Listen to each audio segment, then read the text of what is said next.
أعوذ بالله من الشيطان الرجيم بسم الله الرحمن الرحيم ربنا آتنا في الدنيا حسنة وفي الآخرة حسنة وقنا عذاب النار.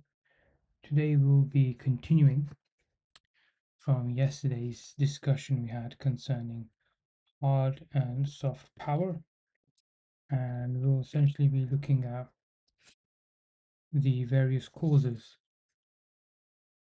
the various reasons as to why soft and hard power is required.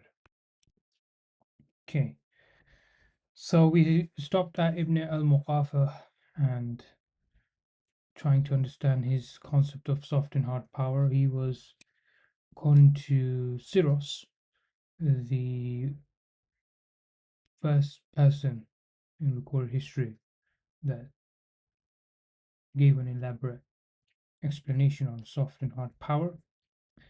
And Joseph Nye, who he mentions, is more of a contemporary Western liberal in that respect. So we'll begin from here, right, moving forward. So we stopped at two ways to administer temporal affairs. Number one is to operate utilizing force. This allows one to solidify authority. Okay. Second is enhancing power through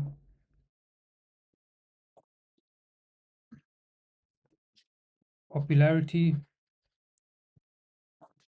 and securing people's goodwill and allegiance. People's goodwill and allegiance. Okay, fantastic.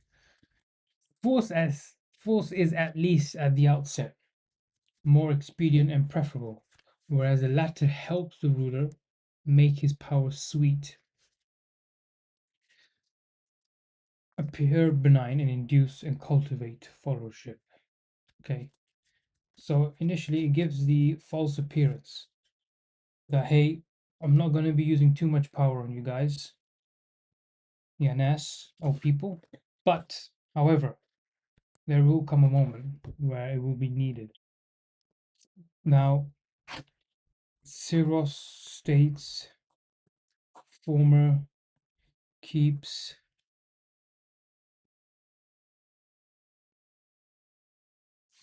latter, okay, keeps the ruler keeps the ruler to have, I'm just writing rough notes here, appearance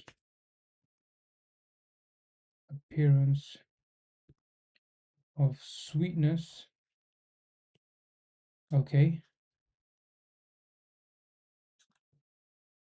benign, as in it's not harmful, okay, benign, and induce and cultivate cultivate followership. Fascinating.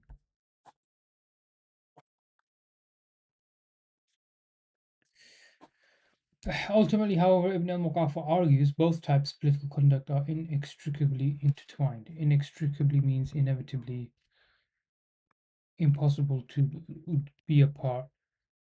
Yeah, intertwined and feed into each other, since force emanates from popularity and vice versa. Force emanates from popularity and vice versa. Okay, and both types are impossible to separate from each other and are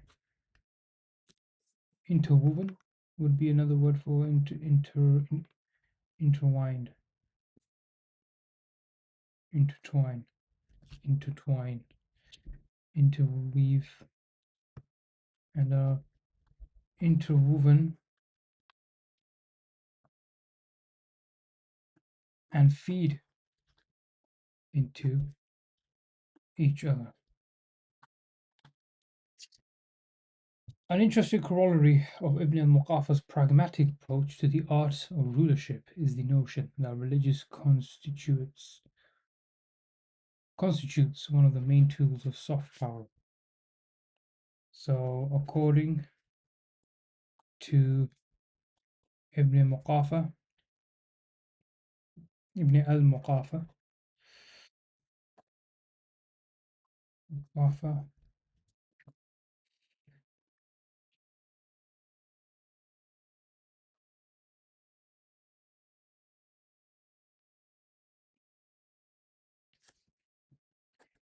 the art of the pragmatic approach, the pragmatic approach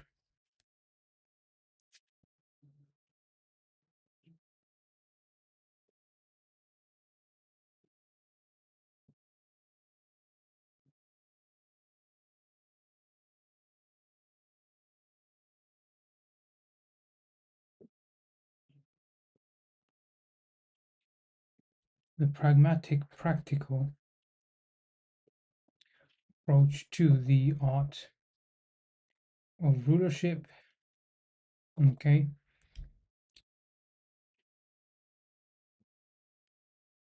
is that the main tools of soft power are constituted by Islam. Right? So how to put your argument forward using mantiq, logic. That's the job of a statesman and a ruler in terms of the soft power aspect. Moving forward, Ibn al-Muqaffa formed the groundwork for subsequent discussions in the Islamic tradition that can encapsulate the distinction between soft and hard power in the context of the relationship between the pen, the learned man, and the sword,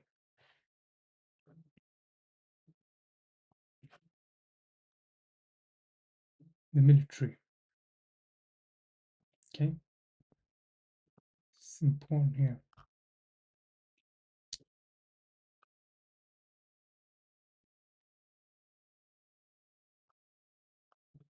For instance, in Kitab al-Ishara إلى محسين التجارة والمعارفة جيد الأعراض والرديثة رديث رديث رديثة وغشوش المدلسين فيها Book of Knowledge of the Merits of Trade and Distinction of Good and Bad Merchandise and the Defrauders falsifications in them. A Guide on Trade, al-Dimashqi suggests government revolves around the sword and the pen. The power of the sword is exercised, for instance, by kings, princes, military commanders, where the power of the pen pertains to ministers, secretaries, judges, and preachers. Okay, I think we agree that this still plays out today.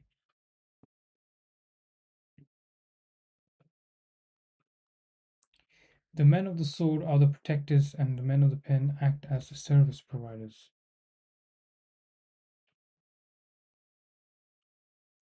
Al-Dimashqi follows a line of tradition that reaches its culmination in the Muqaddimah, Introduction to History of the great historian Ibn Khaldun, who looks at the formation, growth, and decline of various dynasties from the perspective of the struggles and power relations between the learned men, men of the pen, and military men of the sword. Interesting. I think we should look at this reference number 19. Hierarchy of egalitarianism.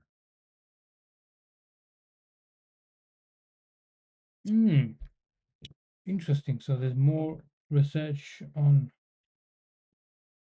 al-Tiqtaqa here.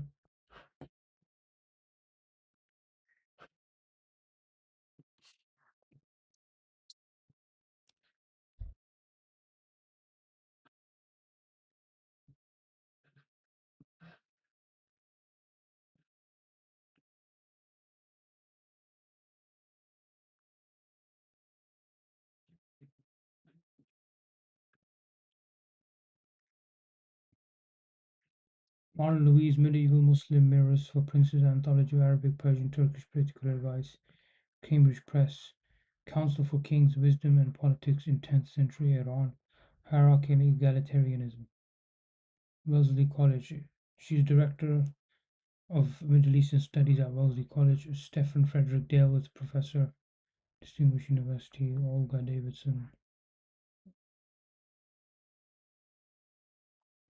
Okay, she's based in Princeton.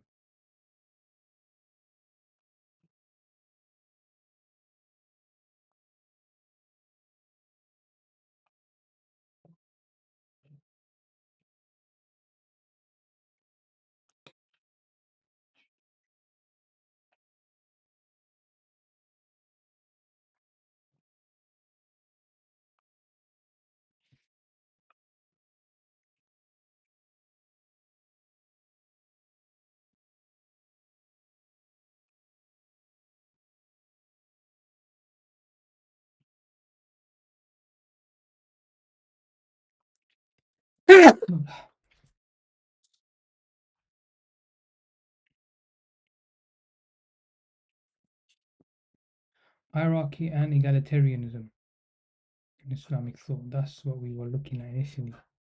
So let's see if we can get access to this. Hopefully we can, inshallah.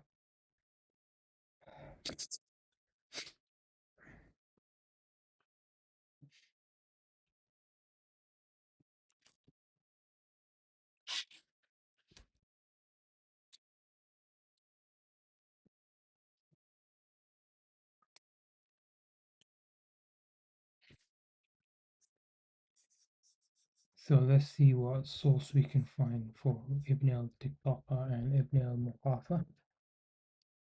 So we have the book here. Let's pull it out. And it was page number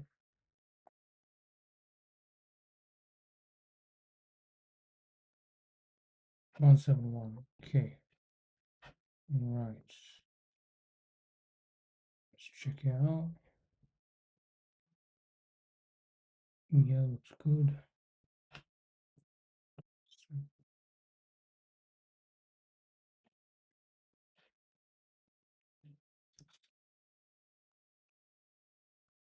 Okay, School of Claremont School of Theology. Library of Claremont School of Theology. Fascinating stuff there. Right, so page 171 should be here somewhere.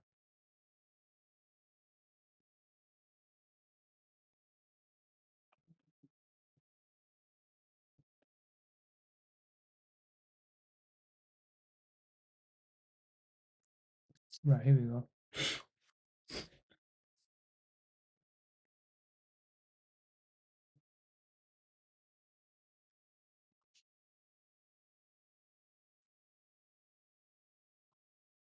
Right, so let's read some of these pages and compare what we have. Okay. Nope, don't need you.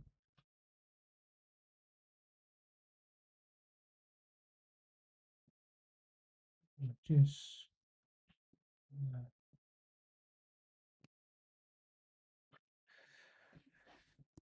Okay. It's saying from 168 to 173. Let's go through this. It's an interesting source. Yeah. Right, okay, Bismillah.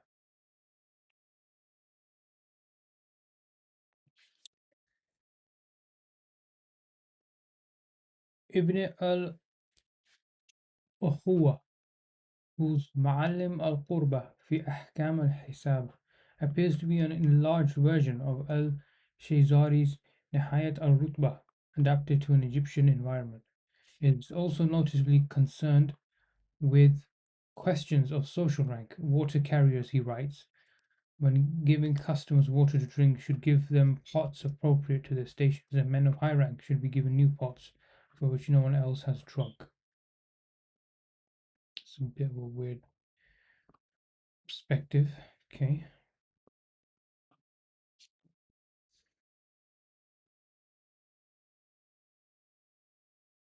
He also states that since wearing one's hair in long, loose locks is the mark of noble families, Ahlul Sharaf, no one who does not belong to such families should be allowed to imitate this fashion, otherwise, it's a form of deception.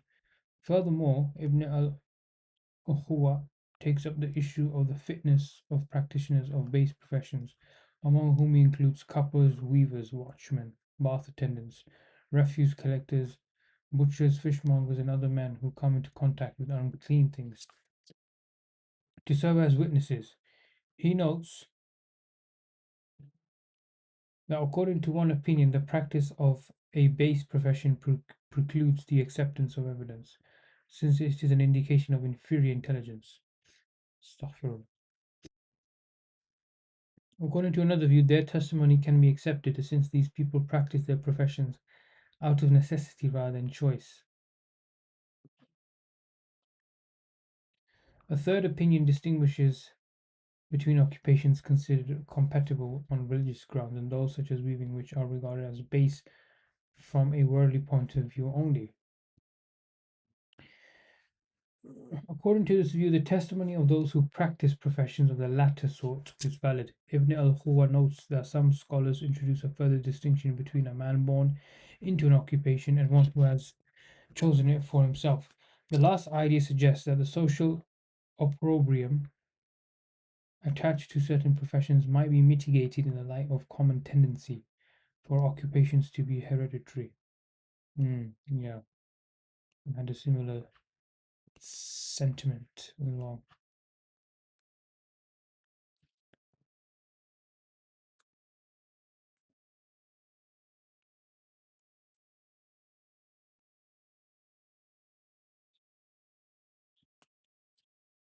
Defamation, disparagement, obloquy, derogation, slander, revilement, reviling, calumny, culmination,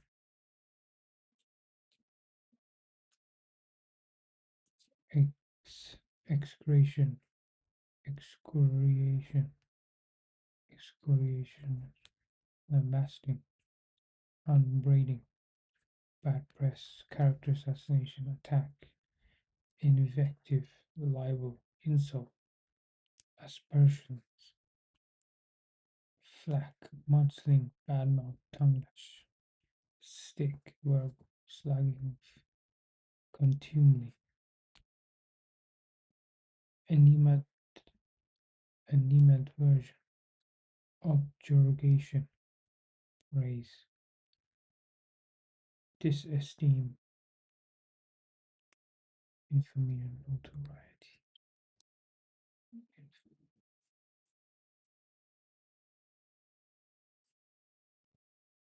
Public disgrace arising from shameful conduct, an occasional cause of reproach or disgrace. If authors of the Hisbah reflect popular prejudices against certain professions, they single out others for praise. Al-Shirazi and Ibn al-Ukhwa describe veterinary medicine, Baitra, elsewhere regarded as contemptible, as a noble science, Ilmul Jalil, worthy of considerable scholarly attention. They also consider medicine a valuable profession since it involves theoretical and practical knowledge and is permitted by law. Interesting. Ibn al-Khawar regrets the fact that many Muslims prefer the study of jurisprudence, so that in many towns, dhimmi doctors whose testimony cannot be accepted are the ones available. He also regards teaching as the noblest of the professions, a view for which he invokes the hadith. from Muhammad sallallahu alaihi wasallam, the best of you are those who learn the Quran and teach it, and the best men who walk the earth are the teachers who, when religion deteriorates, renew it.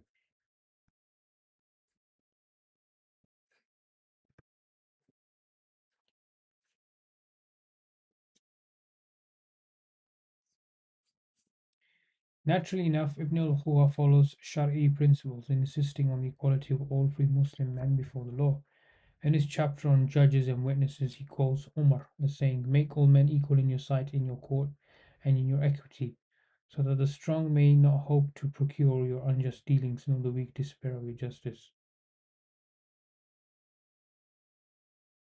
It is interesting to know, however, that in cases of misdemeanors for which there are no statutory penalties, Ibn al-Huwa recommends disparity in punishment according to the social rank of the offender.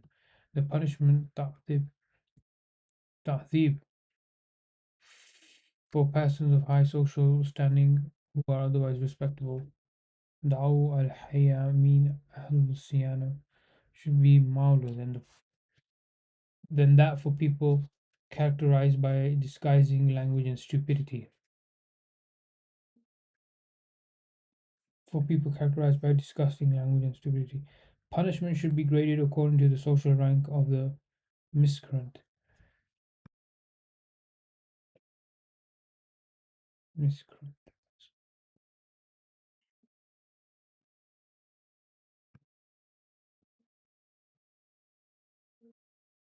A man of high rank should be ostracized. A man of lesser rank should be rebuked verbally. A member of the lower class should be imprisoned according to the status of rutbah of the offender and nature of the offense. Here, Ibn al-Ukhawa, despite his reference to the general religious principle of equality before divine law, goes well beyond the legal inequality of slaves and free Muslims sanctioned by Sharia. This is a clear indication of the distinction between the principles of equality in God's eyes and the hierarchy in this world. Hmm, fascinating. The sword and the pen. So this is what is of concern for us.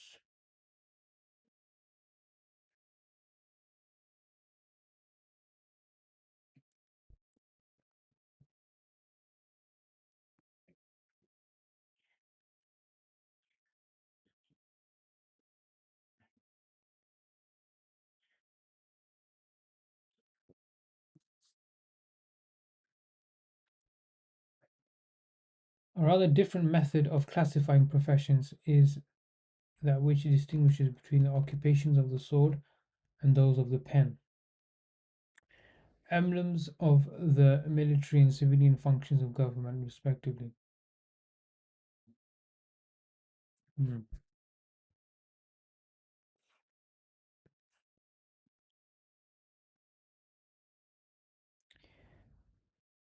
These categories are a standard feature of social models from the 7th century after Hijri, especially in the Persia-Islamic world, but they appear together in poetry as early in the 3rd, 9th century.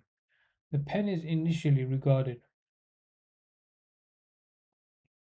as a symbol of secretaries and the adab tradition, cultural tradition, but by the 5th century, 5th to 11th century BC, sorry, AD, it seems to have been widely understood to include the ulama and the world of religious learning as well. According to Ja'far ibn Ali al-Damashqi, for example, the professions associated with the sword and the pen are the most illustrious of occupations, since it is by the sword and pen that the world is ruled.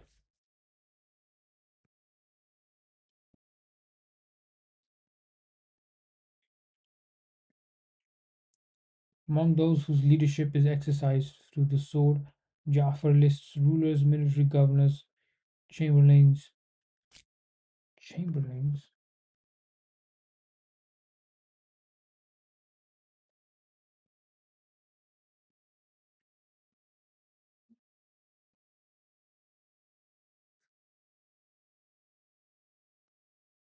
among those whose leadership is exercised through the sword, Ja'far lists rulers, military governors, chamberlains, military commanders, the heads of families, and chiefs of tribes. Among those who Among those whose leadership is exercised through the pen, he lists viziers, secretaries, judges, preachers, and so on. Ja'far describes the former as protectors, humat, himat, and the latter as man of competence, kuffat. Okay.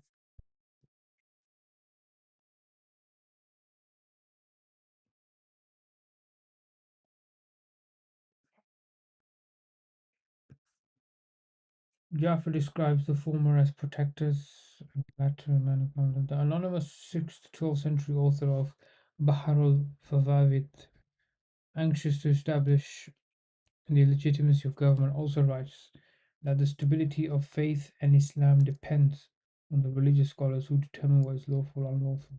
Stability of religion and of the community depends on the rulers who distinguish between justice and injustice. For this reason, it has been said, the pen and the sword are brothers, and neither can dispense one another.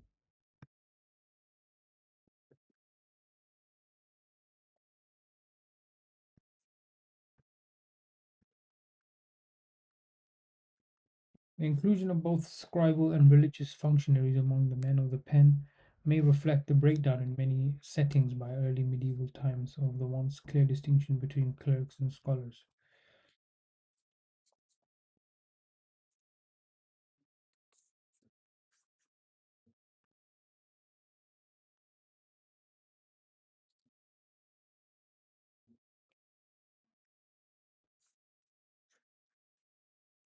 For some, despite the partial erosion of the cultural division between scholars and bureaucrats, a sharp disparity around the role of the court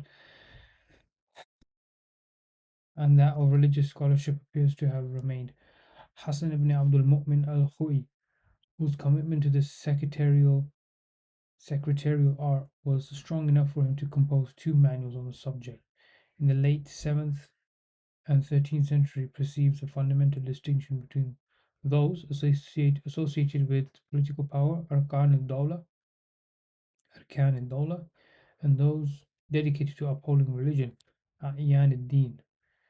In both his composition, he lists the secretaries and bureaucrats attached to the central government, asbab al-qalam, sudur al-divan, in the first category, together with sultan, king, vizier, and military commanders, umara,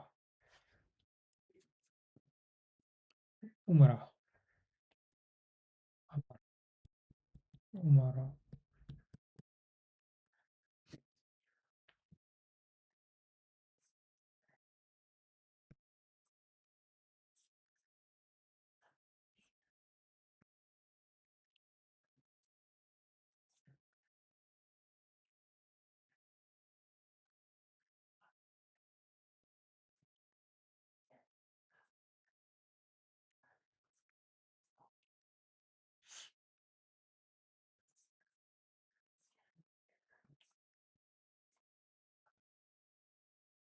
He also includes provisional officers and master craftsmen, muhtarifa, muhtarifa, in this group, although he assigns them to a lower level.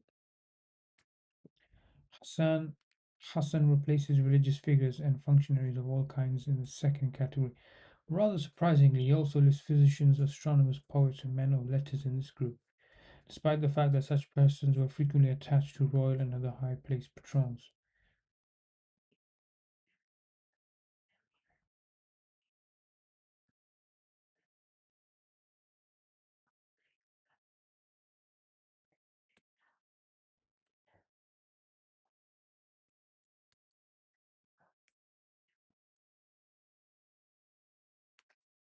Ceremonial Throughout the Islamic world, the sword and pen were used as symbols of the military and civilian branches of government, at least since the 3rd and 9th century when they appear both in court protocol and in courtly literature. Ceremonial swords or pens were frequently bestowed as marks of honor on prominent servants of the state.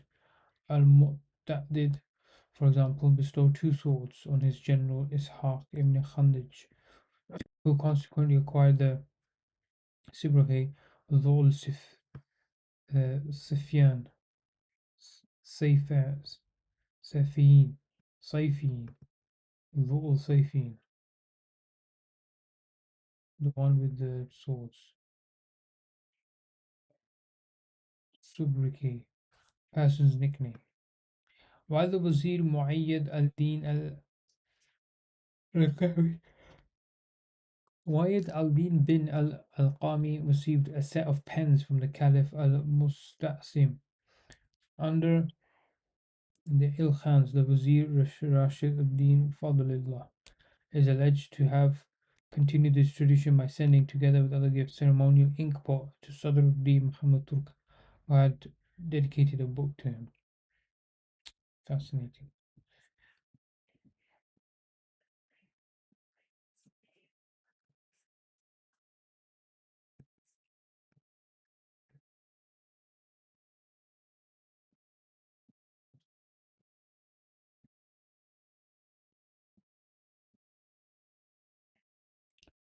Rulers also bestowed on their official titles in which the two symbols were mentioned suggested, although it was in many contexts unusual for viziers to hold permanent military command.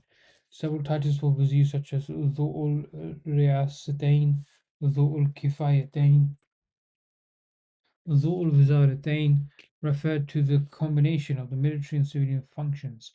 Sometimes these two functions were called the two virtues. Abu Hussein al-Utbi, Wazir of the Samanid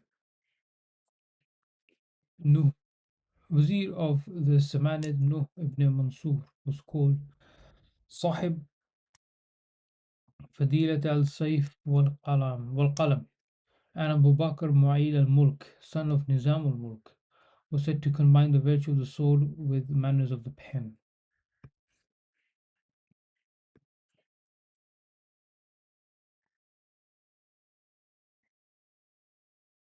Interesting.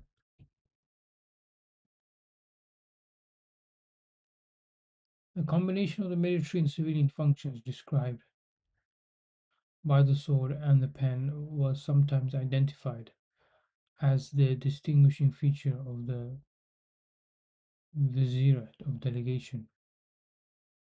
The combination of the military and civilian functions described by the sword and the pen was sometimes identified as the distinguishing feature of the Vizierate of delegation and Vizierate al-Tafwid.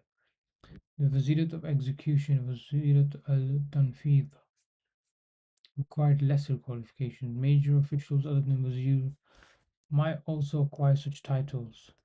In 539, the governor of Hormuz, Muhammad ibn al-Marzuban, was known as master of the sword and the pen.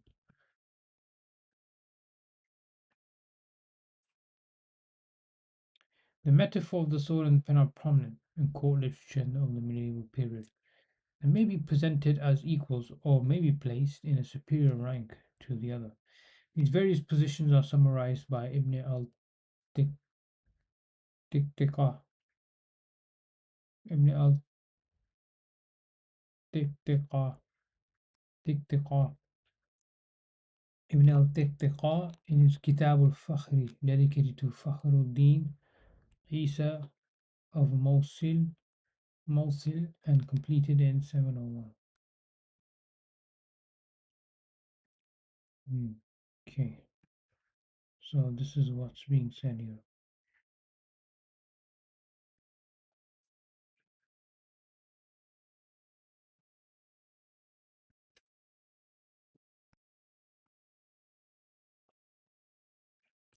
The realm is guarded by the sword and administered by the pen. There is difference of opinion concerning the two. The sword or the pen is superior and more worthy of favor, taqdeem. One group considers the pen dominant over the sword. They argue that the sword protects the pen and is therefore its guardian and servant. Another group considers the sword to be dominant and argues that the pen serves the sword because it procures sustenance for those who wield swords as a servant would. Another group maintains the two are equal and that neither one can dispense with the other. They hold that the realm is made fertile by generosity and made prosperous by the justice, made firm by the intellect, preserved by courage, ruled by leadership. They say courage is the possessor of the state. Hmm. I love that saying. Courage is the possessor of the state.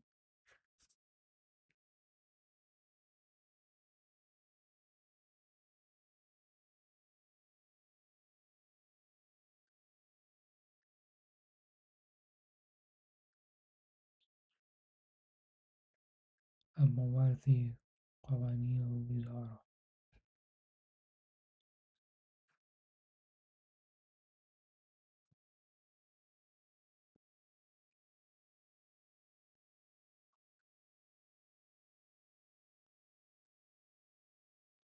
In discussion of the same topic, Ibn Khaldun analyzes the importance of the sword and pen at various stages in the development of a dynasty. Authors of Mirrors for Princes frequently exemplify Ibn al-Tiqtaqa's third position and portray the military and bureaucratic functions in government as partners, neither of the pair being able to dispense with the other. Yusuf Hassis Hajib, for example, records the following verse, as in poetry: "It is virtue to know wisdom, and a plus to wield the sword. The sword it is that conquers, and the pen that reaps the reward." Mm.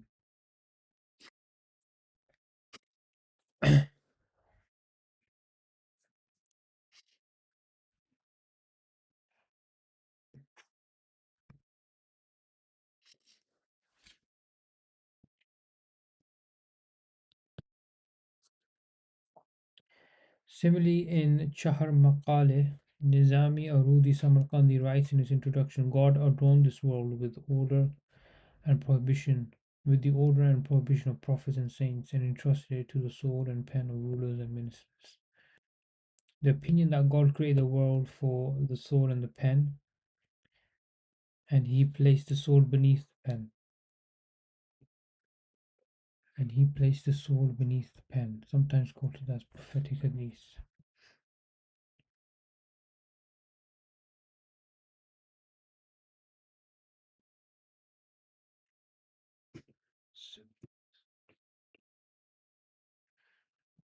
Genuine difference of opinion. Seems to reflect genuine difference of opinion on the relative standing of the bureaucratic administration and force of arms.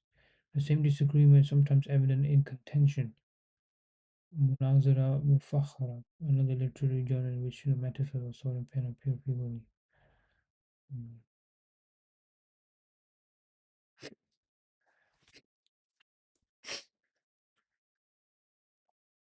Okay, interesting. So the sword and the pen is quite a lengthy discussion when it comes to Islamic political history. What do I think? I think both are needed. The pen dictates the sword, and the sword concludes the pen. That's what I would say. I spoke about this in a reel actually. Sword and pen, literary function in politics and Muslim politics. Right, moving back to Siros here.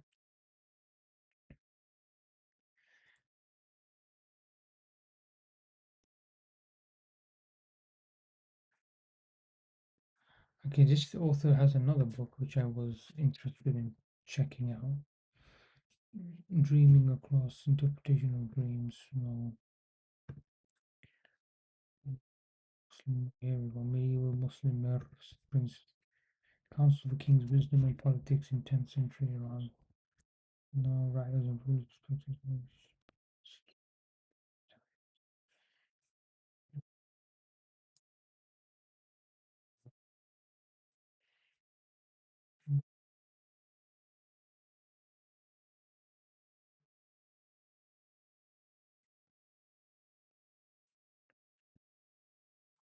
What's this?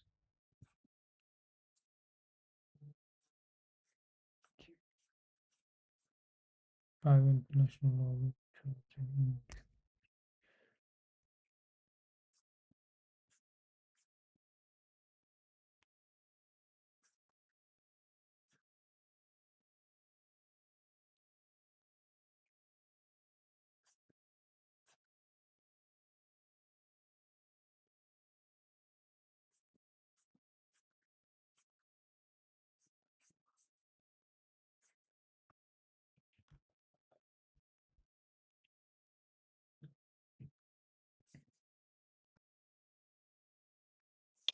We have here medieval slim mirrors for princes. Let's see what this is about.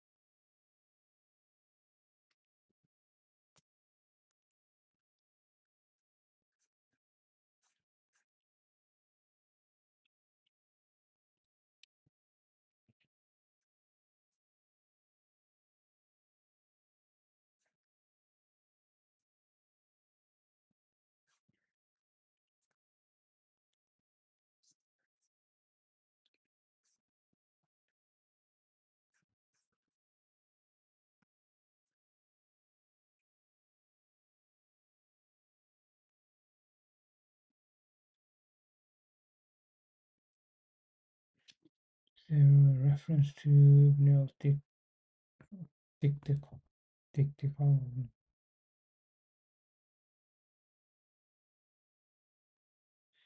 C-H-I.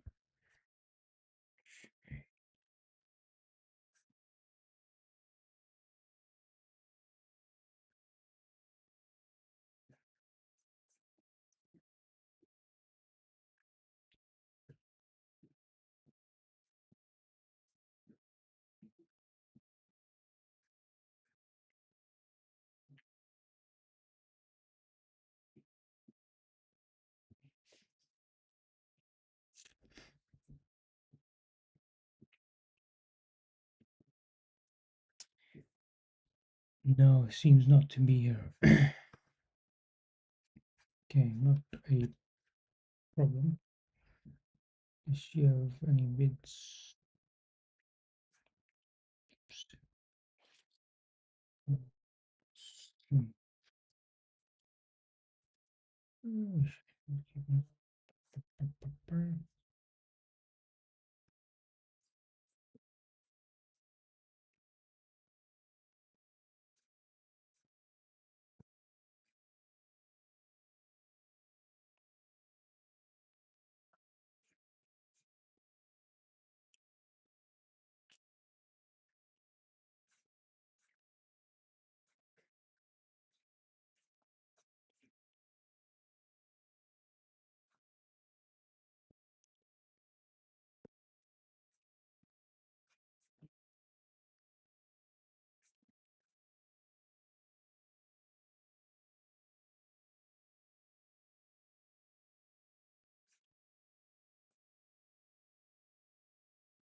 Interesting.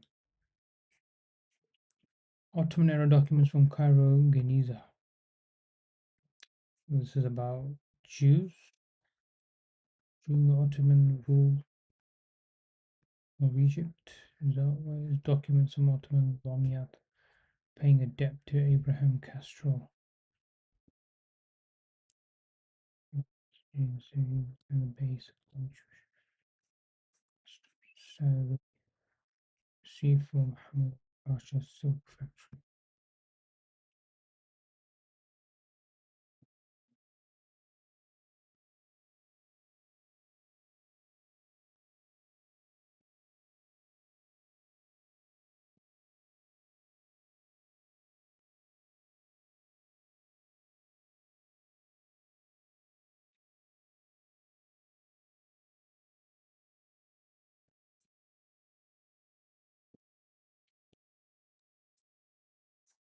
Save.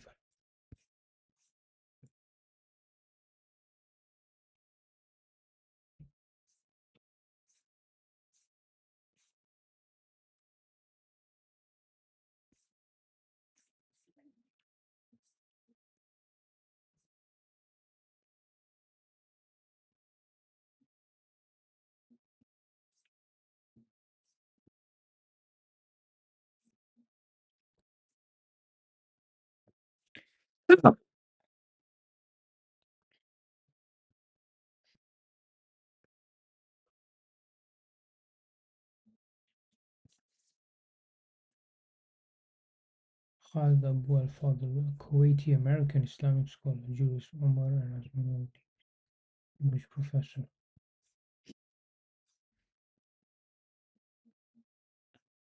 Dead and silent.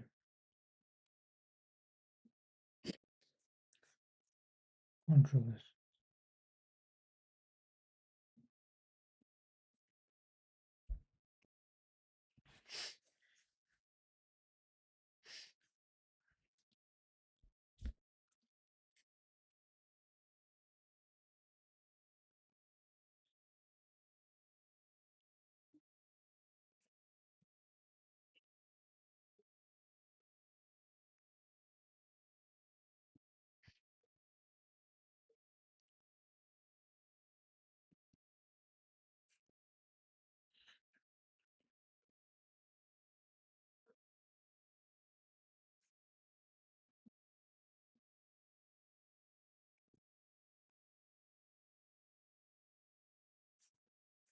What is this about?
Excuse me. Right, so it's interesting.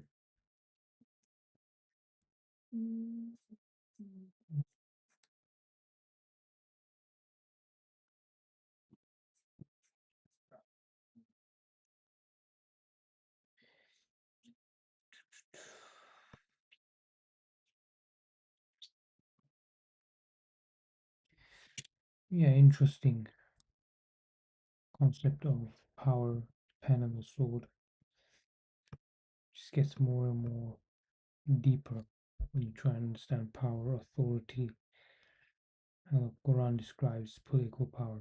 Not describes, but commands political power. Okay,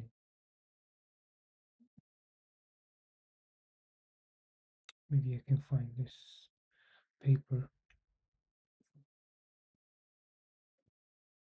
Duty phase fashion Spain. This is a reactionary article from 911.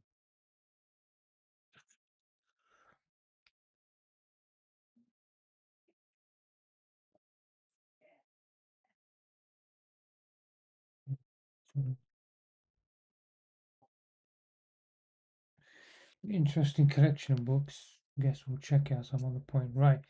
Going back to the research paper. Now I'm going to step into Ibn al-Tiqtaqa territory. So, Ibn al-Tiqtaqa's political theory is rooted in a long tradition of writing in the Islamic tradition about the relationship between the study of history and government. So this is important. The environment he was working in, as Collingwood states, R.G. Collingwood, famous British historian, plays a big factor in historians in the role of a historian's life. Okay, so political theory. Okay, rooted in relationship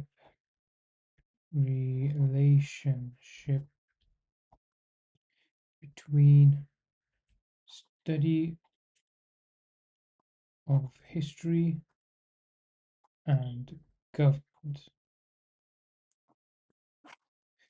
Some of the very first specimens of Arabic prose literature sought to ground ethical political wisdom in a historical framework. These works include the fictitious correspondence between Aristotle and Alexander, translated into Arabic most probably by Salim Abu al-Ala, secretary of the Umayyad Caliph Hisham, and Ibn al-Muqaffa's translation, such as Kalila wa Dhimna, a collection of animal fables and stories originally written in Sanskrit under Panchantara, translated into Old Persian in the 6th century and encapsulated various pieces of otherwise. Right, so this is concerning leadership now. Ibn Miskhawiyya, secretary, a librarian, and author of numerous philosophical historical treatises, witnessed decay of Abbasid Caliph power and the apogee of authority of the Bayyid military overlords. Apogee.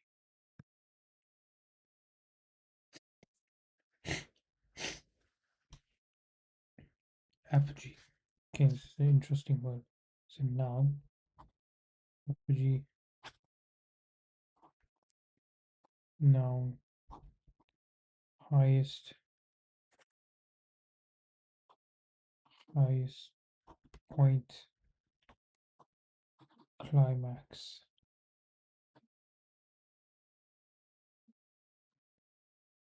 In the development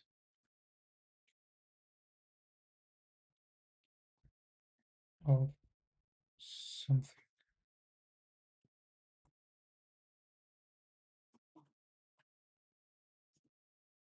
Okay. So Ibn Miskawayh. I think it's been spelled wrong here in English. Let's check the Arabic.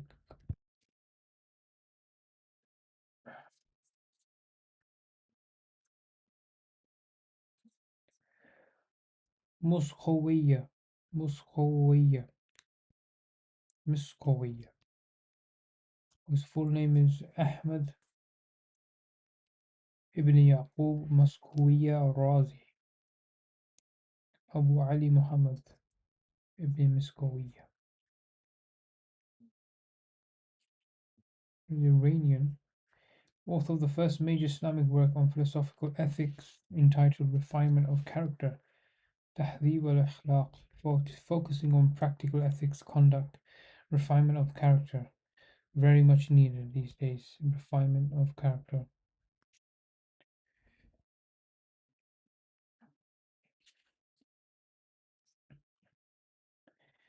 Okay, interesting. Focusing on practical ethics, conduct, and the refinement of character, he separated personal ethics from public realm, contrasted liberating nature of reason with the deception and temptation of nature. Interesting. Muskawiya was a prominent figure in the intellectual and cultural life of his time. So he was a stud of his time, intellectual stud.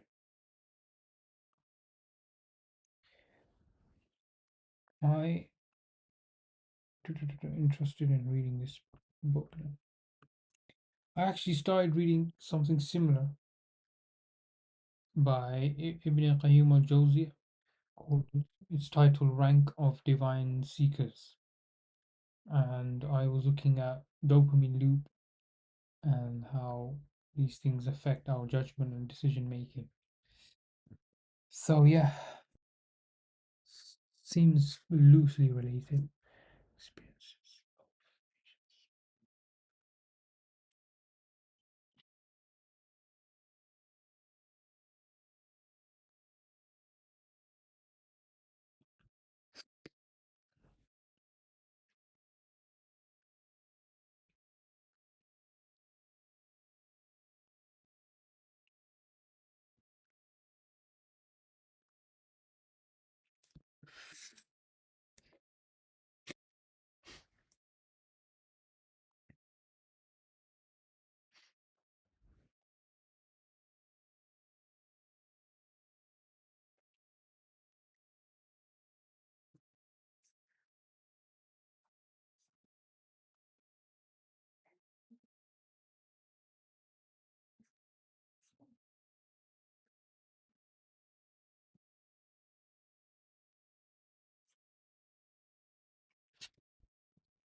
This is important work for sure.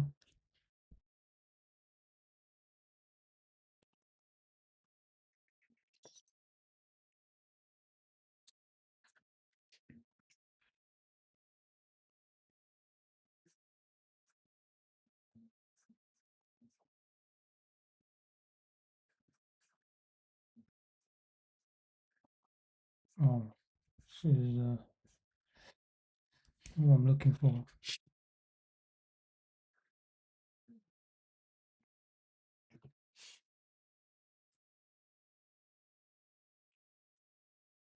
What is this?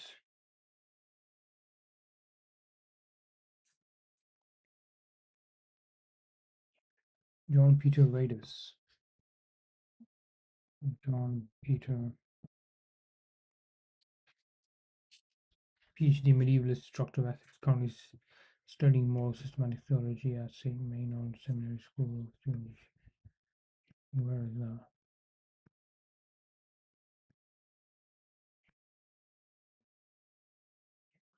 Indiana. Oh my God. John Peter Radis. Is that a man or a woman?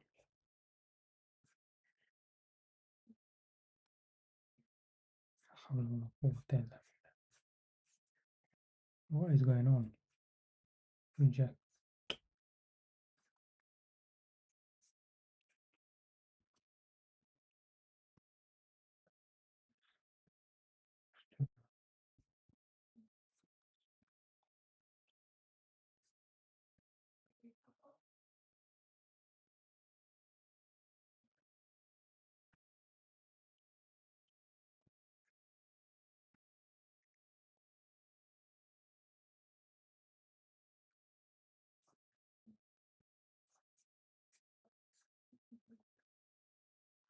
Not what I'm looking for.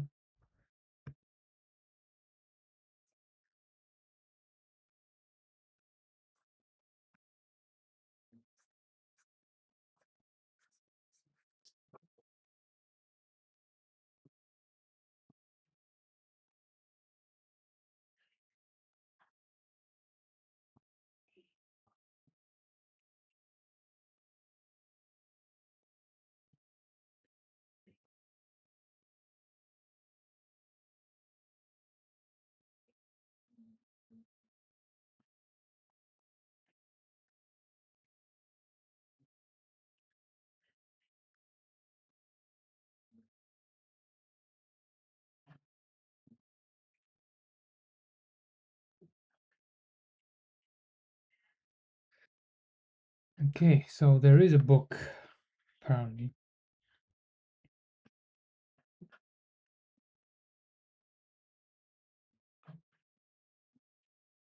I don't think it's a complete book, is it?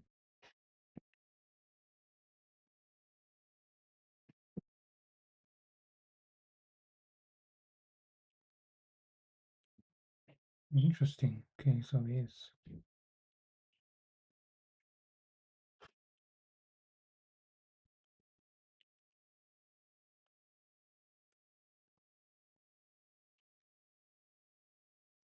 the greatest victory.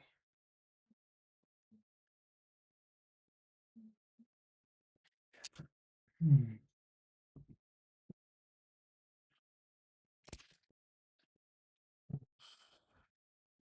Away.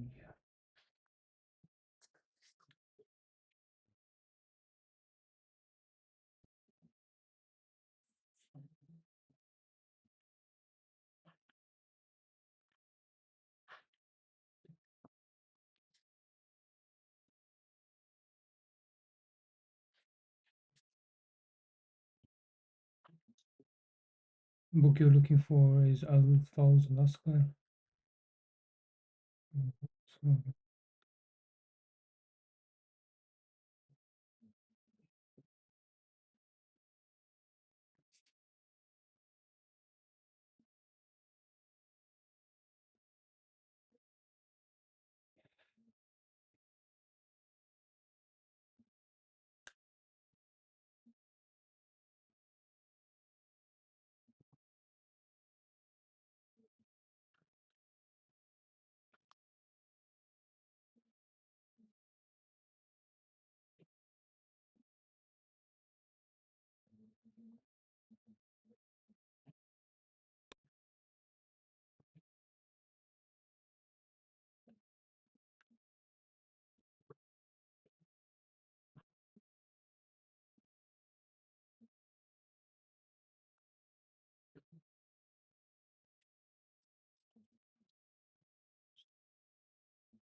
oh, I'm meant to read this.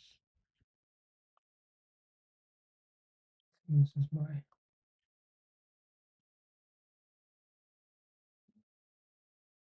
Abdul Haq Ansari. Abdul Haq Ansari, ethical philosophy of Miscalia.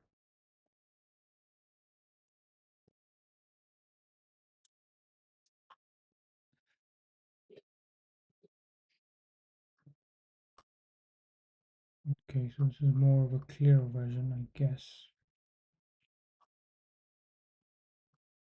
Let's see if he has any insight.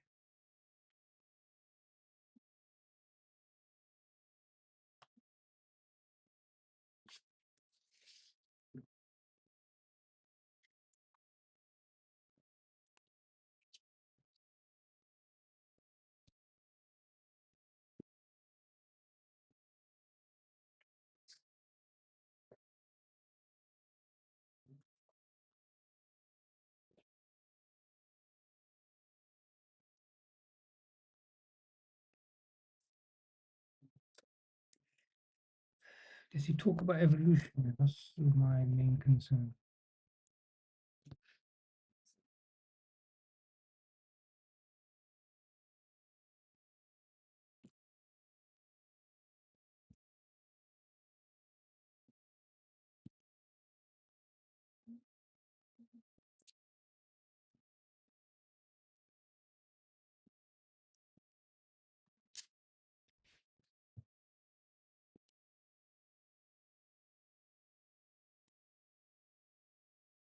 Ah, here we go. Chapter number 3.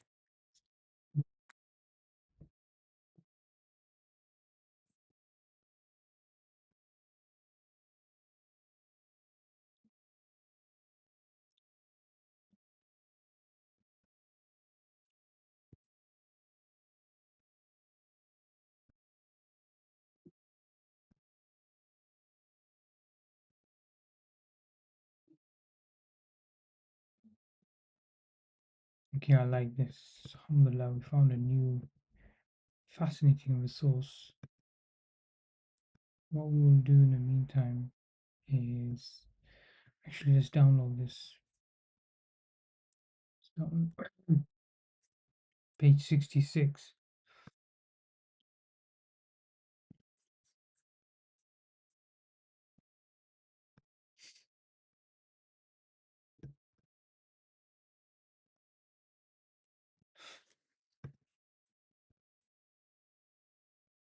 Page 66 should work.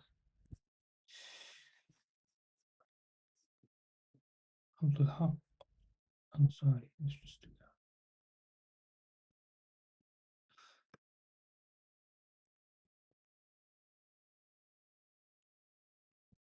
I was subhanAllah thinking about Aristotelian ethics for some reason. I don't know why it crossed my mind. How do you spell it?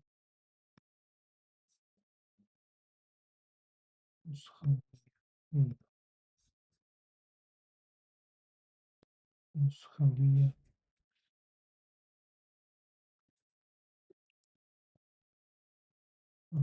Father. Okay, let's open this.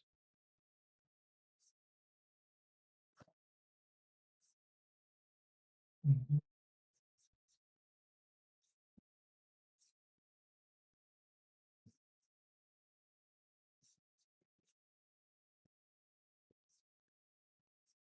Page number 66. Open it up soon.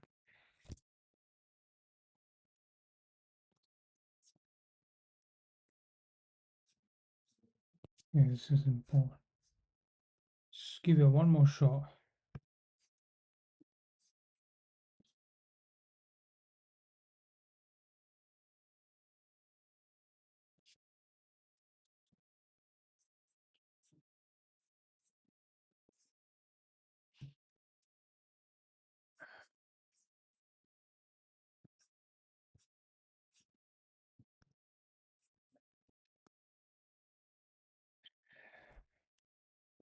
Books, papers, highlight, and expand on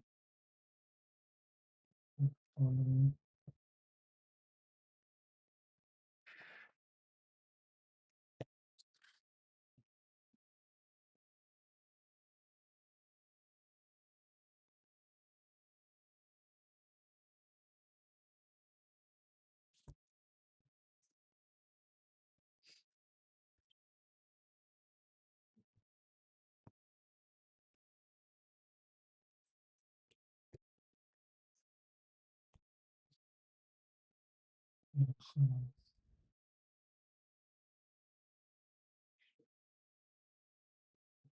Swear about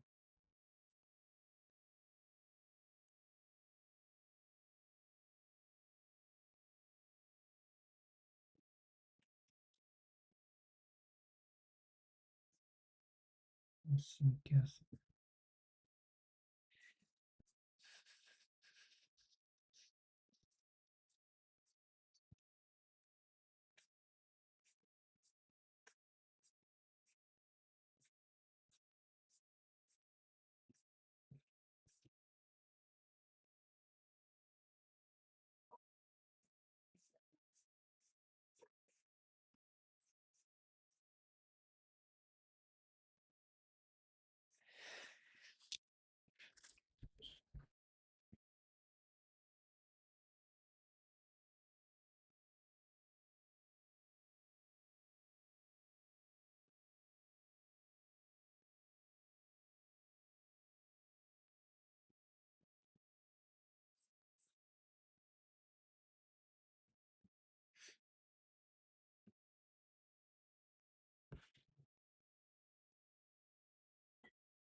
Okay, interesting.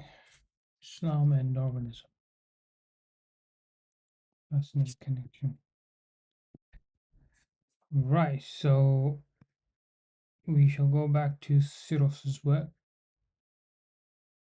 and break this in more, end it almost more or less here.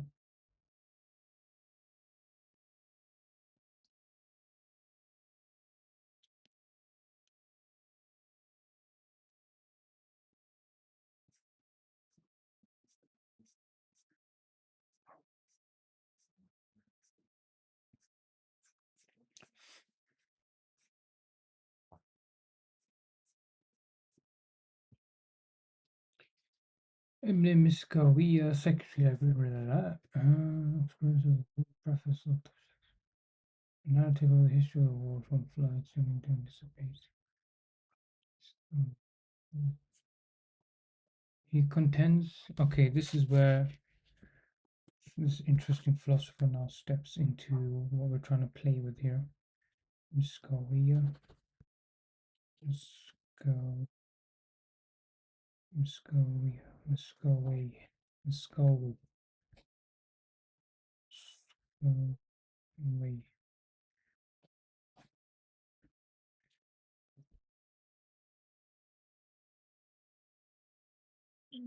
Okay, so in his preface to the Jarib al-Umam, the experiences of nations, the Jarib al-Umam, a narrative in the history of the world from the flood extending to 372, anticipated subsequent usage of episodes and examples of virtues and vices from Islamic Persian history, the context of competent leadership. He extends by studying the histories of various nations and the lives and deeds of distinguished rulers and past models of behavior. He contends that by studying the histories of various nations and the lives and deeds of distinguished rulers and past models of behavior, he learned about events that can reoccur in similar ways, as well as about how to respond to such phenomena and manage contingencies. Wow. So view the behavior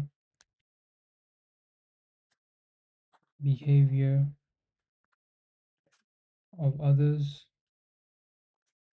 draw model draw models and inference of do's and don'ts. Okay.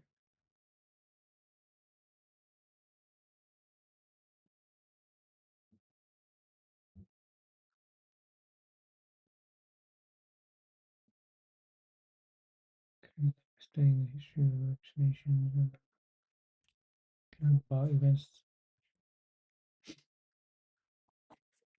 He learned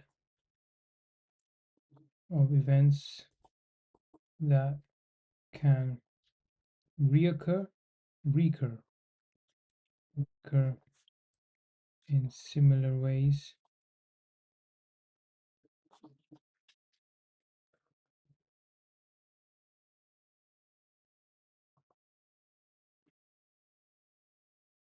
Reoccur, recur.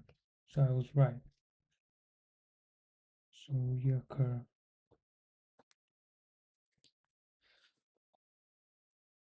In similar ways, how to respond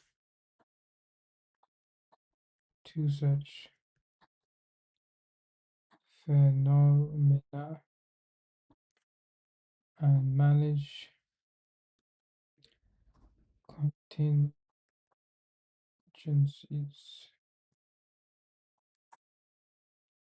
Okay, so pattern recognition is what he's doing. Key here is pattern recognition. Love that word, cognition. And Ibn Miskawiya's view, historical Works are a valuable source of political moral lesson because human history is determined by common patterns, such as rise and fall of states. Relevant to all this are policies intended to promote the prosperity of countries.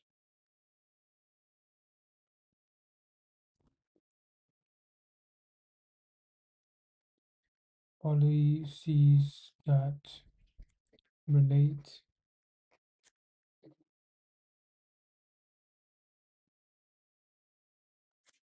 policies that intend on promoting prosperity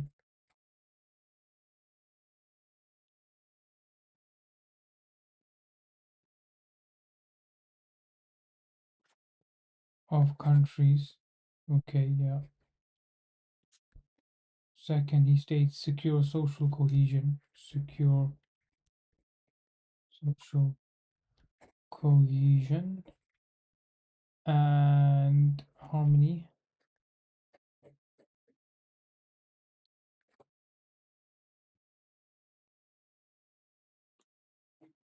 engender goodwill among armies,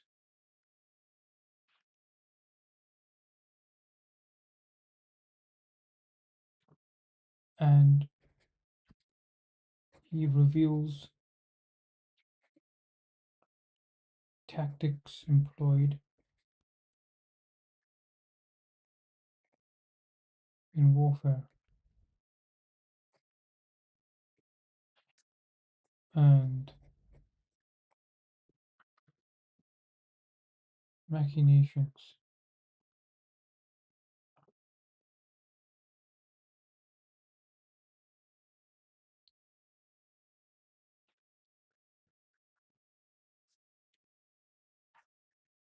Machinate, contrive, conspire,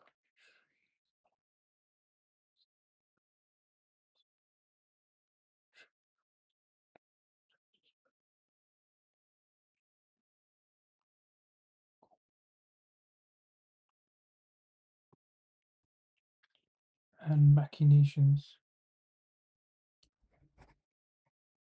ploys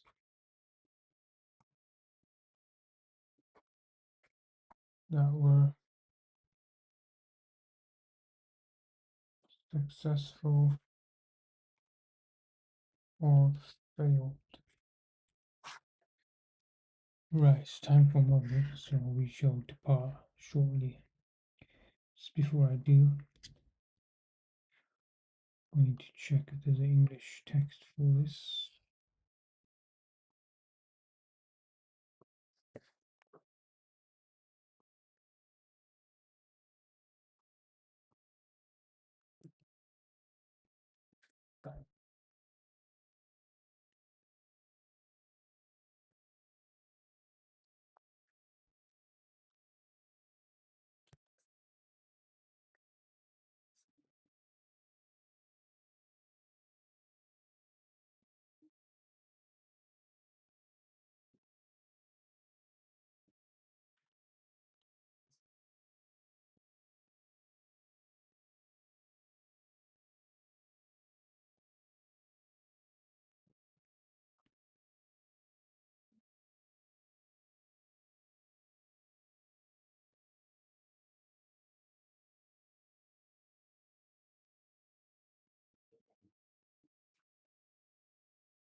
Found it. Okay, so inshallah we shall be back tomorrow, and tomorrow I'll be retouching on connectionism and cognitive neuroscience. Look at Foster's cognates again, hierarchy, perception, action cycle. Yeah, and then from there on, I'll be looking at cognitive flexibility next week. Have my masterclass, inshallah, Saturday.